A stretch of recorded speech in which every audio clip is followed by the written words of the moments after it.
Përshëndetje.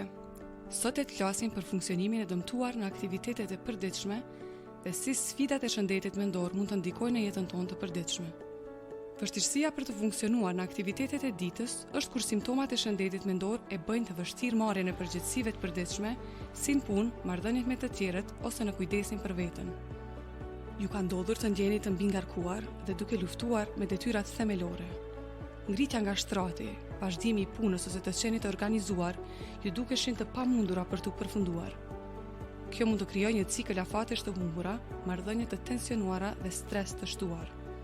Dy faktorë kryesorë që shpesh herë luajnë rol këtu janë strategjitë e keqpërshtatura të përballimit dhe disregullimi emocional.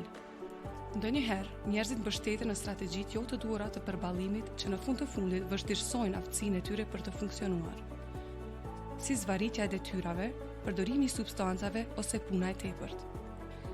Për shembull, zvarritja mund të çojë në një grumbullim detyrash, duke rritur stresin.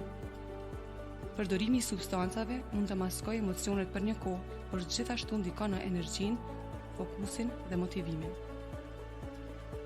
Puna e tepërt, si shpërqendrim, mund të çojë në djegje, duke e bërë edhe më të vështirë ruajtjen e ekuilibrit.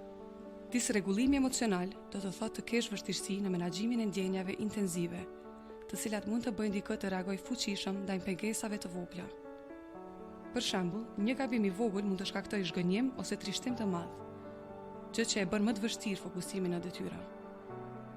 Ky ndryshim i përnjëhershëm emocional mund të prish rutinat dhe marrëdhëniet e përditshme, duke përforcuar stresin. Vështirësitë për të funksionuar gjatë ditës mund ta bëjnë jetën e përditshme të ndjehet sfiduese.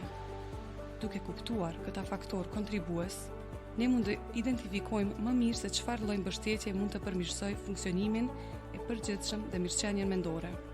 Faleminderit që keni ndjekur këtë video dhe mund të vazhdoni të shikoni videon e radhës mbi aktivitetet për të përmirësuar funksionimin tuaj të përditshëm.